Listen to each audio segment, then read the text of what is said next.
Oktober 1972 menjadi awal dari sebuah perjalanan tak terlupakan. Kisah bermula saat Marcelo, Nando Parrado, Roberto Canessa, dan para pemain rugby dari klub Old Christians Uruguay menjalani rutinitas pertandingan mereka dengan penuh semangat. Di tengah riuhnya suasana ruang ganti pasca pertandingan, sang kapten Marcelo mengingatkan kepada seluruh anggota tim untuk segera melunasi biaya perjalanan menuju Chili. Sebuah agenda rekreasi yang saat itu mereka nantikan dengan sukacita. Di sebuah gereja, Gaston berusaha keras membujuk sahabatnya Numa agar bersedia ikut terbang ke Chili. Numa awalnya bersikeras menolak karena harus fokus menghadapi ujian di universitasnya. Namun, teman-temannya terus mendesaknya untuk ikut.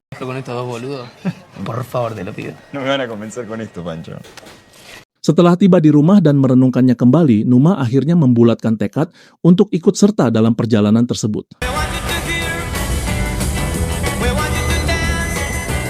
Hari keberangkatan pun tiba. Menggunakan pesawat milik Angkatan Udara Uruguay, mereka terbang dari Montevideo menuju Santiago, Chili. Pesawat tersebut membawa 45 orang yang terdiri dari tim rugby, keluarga, teman, serta 5 kru pesawat. Di dalam kabin penerbangan 571 tersebut, suasana pun terasa begitu hidup, dipenuhi tawa dan semangat masa muda. Tiba-tiba, turbulensi hebat mulai mengguncang pesawat dan memicu kekhawatiran Numa. Untuk menyeimbangkan beban, Numa dan beberapa penumpang yang lain diperintahkan pindah ke bagian depan kabin.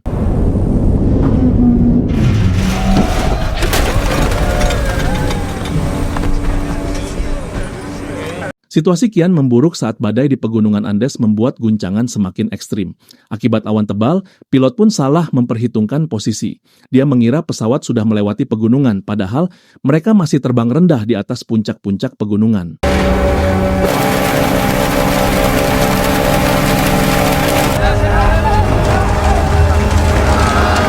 Saat pesawat turun mendadak, pesawat menghantam puncak gunung dengan keras. Benturan itu memutus bagian ekor, menyeret beberapa penumpang jatuh keluar dari pesawat. Sisa badan pesawat meluncur dengan kecepatan tinggi menuruni lereng salju. Setelah berkali-kali terhempas benturan hebat, badan pesawat itu pun akhirnya berhenti mendadak.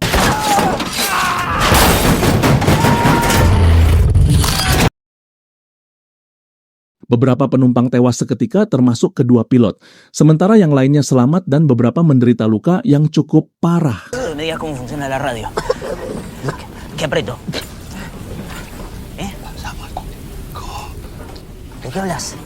Malam pertama berubah menjadi neraka. Suhu ekstrim mencapai minus 30 derajat Celcius, memaksa mereka meringkuk di dalam bangkai pesawat demi bertahan hidup.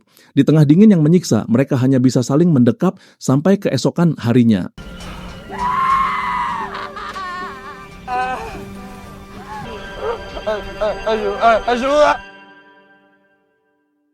Marcelo, sang kapten tim, segera mengambil alih kendali. Di bawah arahannya, mereka mulai membersihkan bangkai pesawat dari jenazah dan kursi agar ruang gerak lebih luas. Mereka yang terluka pun mendapat perawatan seadanya, sementara seluruh persediaan makanan dikumpulkan menjadi satu untuk dibagi secara merata.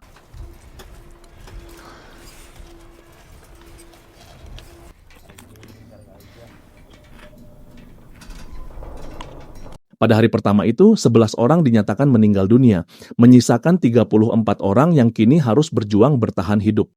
Harapan sempat muncul saat mereka mendengar suara pesawat, namun teriakan minta tolong mereka tak terdengar. Untuk bertahan di malam kedua, mereka menyumbat lubang bangkai pesawat dengan koper agar angin dingin tidak masuk.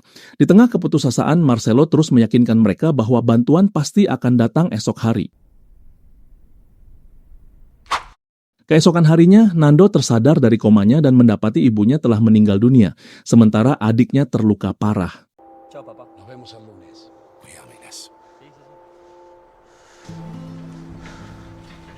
Siang itu, mereka mulai membuat alat seadanya untuk mencairkan es dan menyusun tanda SOS berukuran besar. Mereka juga menggunakan kaca untuk memantulkan cahaya ke pesawat yang melintas. Dengan penuh harap, mereka pun meyakini keberadaan mereka telah diketahui. Di tengah penantian, mereka menghibur diri dengan membayangkan makanan lezat yang akan disantap setelah berhasil diselamatkan.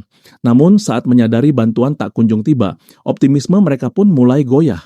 Meski Marcelo tetap berusaha meyakinkan mereka, Numa dan beberapa orang lainnya memutuskan untuk bertindak.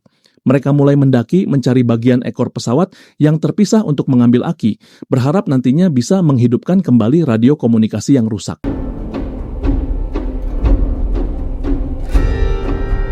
Sesampainya di atas, mereka menyadari betapa mustahilnya mereka terlihat dari udara karena tersamar hamparan salju yang luas. Mereka pun mengurungkan niat untuk mencari aki dan memutuskan untuk kembali.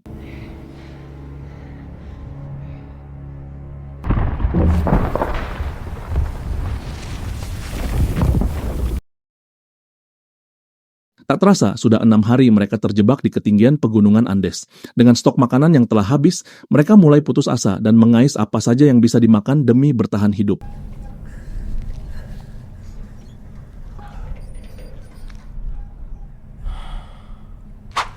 Keesokan harinya, terjadilah diskusi paling kelam dalam sejarah umat manusia. Nando, Roberto, dan beberapa orang lainnya mulai mempertimbangkan ide ekstrim, memakan jenazah demi asupan protein agar tidak mati kelaparan. Kondisi fisik mereka kian kritis. Setelah 7 hari tanpa nutrisi yang layak, urin mereka berubah menjadi hitam. Namun Marcelo dan Numa menentang keras ide tersebut. Marcelo masih yakin bahwa tim penyelamat akan tiba dalam 2 hari ke depan. Rasa lapar yang tak tertahankan memaksa mereka mengkonsumsi apapun, mulai dari tali sepatu hingga rokok. Di tengah penderitaan itu, adik Nando akhirnya mengembuskan napas terakhir. Susana, ayúdame por favor. ¿Qué pasa? No está respirando, no sé qué le pasa. Memasuki hari ke-8, hanya tersisa 27 orang yang masih bertahan hidup. Pada malam harinya, badai salju kembali menerjang, membuat suhu kian merosot dan rasa lapar semakin menyiksa. No se puede salir ahora, Moncho, mírame. Te tenés que calmar. Pagi harinya, didorong oleh rasa lapar yang tak tertahankan, Roberto, Nando, dan 2 orang lainnya terpaksa menghampiri jenazah-jenazah korban. Dengan pecahan kaca, mereka mulai menyayat dan memakan daging jenazah tersebut demi menyambung hidup. Padre nuestro que estás en los cielos, santificado sea tu nombre, venga a nosotros nuestro pan de cada día, perdónanos que nos ofenden. No nos dejes en la tentación. Numa yang menyaksikan hal itu merasa sangat ketakutan dan terguncang. Satu persatu dari mereka mulai menyerah pada keadaan dan ikut memakan jenazah rekan mereka hingga hanya tersisa 5 orang yang masih enggan melakukannya. Perdónenme todos.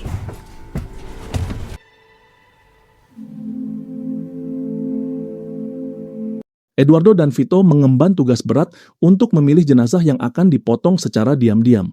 Hal ini dilakukan guna meringankan beban mental dan rasa bersalah bagi yang lain saat mengkonsumsinya. Untuk mengawetkannya, daging-daging tersebut pun dijemur terlebih dahulu di bawah terik matahari. Sementara itu, Numa menemukan sebuah koper berisi radio dan mereka pun berupaya untuk memperbaikinya. Un poco más a la izquierda. Di bangkai pesawat, Pancho menawarkan sepotong daging yang sudah dibaluti salju kepada Numa, namun Numa tetap menolaknya. Tiba-tiba, suasana pecah oleh suara jeritan dari luar.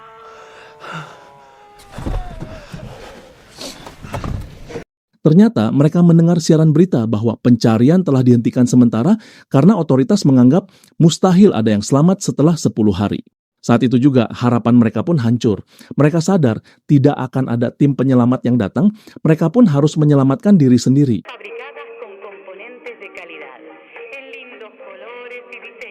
Marcelo pun meminta maaf karena telah membuat mereka menunggu sia-sia dan kini dia meminta semua orang untuk makan demi bertahan hidup. Namun, Numa tetap teguh pada prinsipnya dan menolak memakan jenazah rekan-rekannya. Karena enggan terus menunggu, Numa bersama 2 orang lainnya nekat mendaki, mencari aki pesawat tanpa perlengkapan yang memadai. Di perjalanan, mereka menemukan puing-puing pesawat dan beberapa jenazah yang telah membeku. Mereka pun terus mendaki sampai akhirnya terjebak badai pada malam harinya.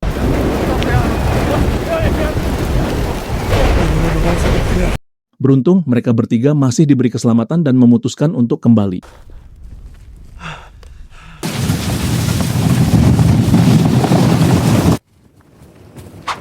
Melihat kondisi Numa yang terus melemah, Nando membujuknya agar mau makan demi bertahan hidup. Sampai akhirnya, pada malam hari, Numa menyerah pada prinsipnya dan mulai memakan daging tersebut. Saat itu Numa merasa bahwa peluang mereka untuk selamat sangatlah kecil. Namun dia melihat semangat Nando untuk pulang begitu besar. Dia melihat Nando latihan menembus hujan salju untuk tujuan pergi ke lembah Chili. Tak terasa badai sudah berlangsung 5 hari sampai hari ke-17. Mereka semua pun asyik bercengkrama di dalam bangkai pesawat itu. Ketika mereka masih saling bercerita, tiba-tiba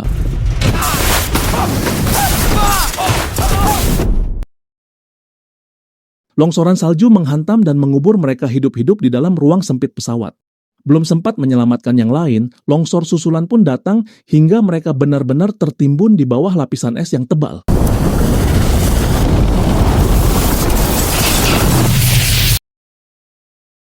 Tragedi ini merenggut nyawa beberapa orang, termasuk Marcelo.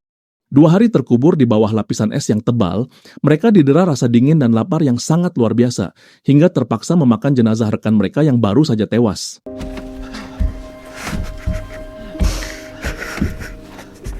Di tengah rasa frustrasi itu, Numa pun nekat menendang jendela pesawat untuk mencari jalan keluar. Namun usahanya justru membuat kakinya terluka parah terkena pecahan kaca.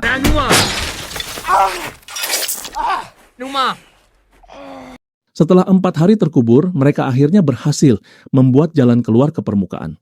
Mereka pun sangat bersyukur masih diberi kesempatan untuk hidup.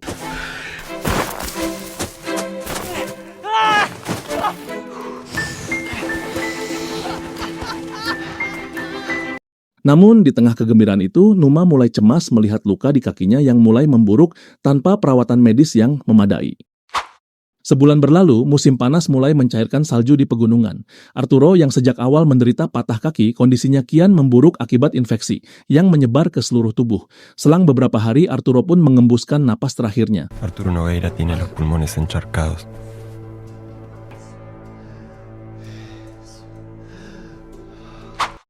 Beberapa hari kemudian, Numa dan 3 rekannya berangkat untuk mencari Aki di ekor pesawat. Namun, infeksi di kakinya yang kian parah memaksa Numa untuk menyerah dan kembali sendirian ke badan pesawat. Sementara itu, Vasco yang juga mengalami infeksi karena patah kaki mengembuskan nafas terakhirnya. Karena infeksi di kakinya, Numa pun merasa tertekan dan merasa dirinya tidak lagi berguna bagi kelompok. Keesokan harinya, Nando dan timnya pun kembali setelah menemukan bagian ekor pesawat dengan membawa mantel, rokok, dan coklat yang mereka temukan. Pará, con tu papel no.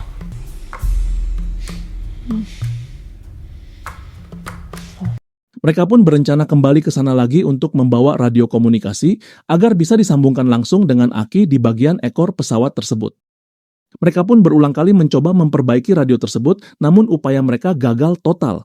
Aki yang mereka temukan mengalami korsleting, menghancurkan satu-satunya harapan mereka untuk meminta bantuan lewat udara.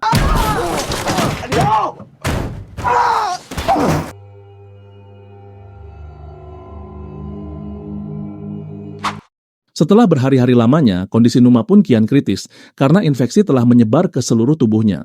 Sementara itu, persediaan makanan mereka juga benar-benar telah habis. Mereka yang kelaparan terpaksa mengais sisa-sisa daging yang masih menempel di sela-sela tulang agar bisa bertahan hidup. Kini sudah 58 hari mereka bertahan di atas pegunungan Andes dengan sisa yang masih selamat sebanyak 17 orang.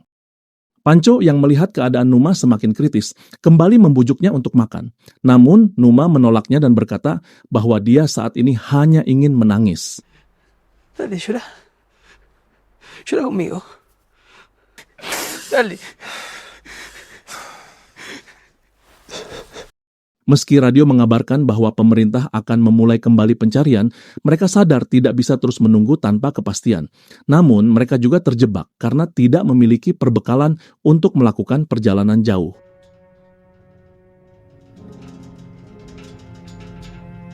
Di tengah ketidakpastian itu, mereka sempat berfoto bersama untuk sekadar mengalihkan rasa jenuh.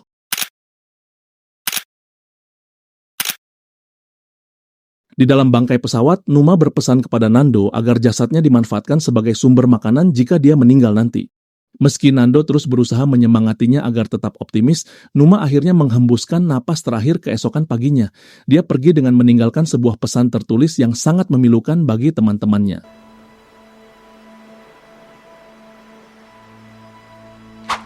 Kematian Numa pun menjadi pemicu bagi mereka untuk melakukan misi bunuh diri, mendaki gunung raksasa di sebelah barat menuju Chili. Mereka menjahit kantung tidur dari bahan isolasi pesawat dan membawa persediaan daging yang dibekukan. Nando, Roberto, dan Vizintin pun akhirnya mulai mendaki, mempertaruhkan nyawa mereka demi mencari pertolongan.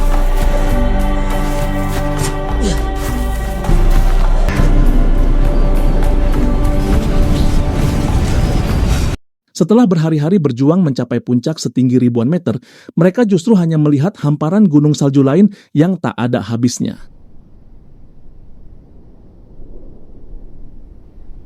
Menyadari perjalanan masih jauh, Visintin pun diminta kembali ke bangkai pesawat agar sisa perbekalan cukup bagi Nando dan Roberto untuk terus melanjutkan perjalanan. Tanpa peralatan mendaki, Nando dan Roberto terus berjalan selama 10 hari melewati tebing curam dan sungai es. Perjuangan mereka mulai membuahkan hasil saat mereka menemukan vegetasi hijau dan aliran air yang mengalir turun menuju lembah. Di tepi sungai Rio Azufre, mereka melihat seorang pria penunggang kuda di seberang. Karena suara aliran air terlalu bising untuk berteriak, Nando mengikatkan surat pada sebuah batu dan melemparkannya kepada pria tersebut dengan penuh kegembiraan. Berita itu pun menggemparkan dunia. Tim SAR segera mengerahkan 2 helikopter menuju lokasi bangkai pesawat dengan dipandu oleh Nando.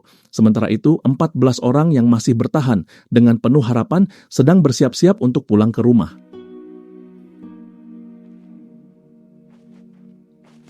Pada 22 Desember 1972, helikopter penyelamat tiba di bangkai pesawat.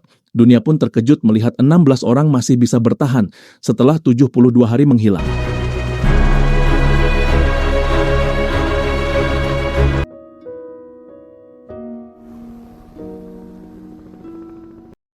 Mereka yang berhasil selamat pun akhirnya bertemu dengan keluarga mereka masing-masing.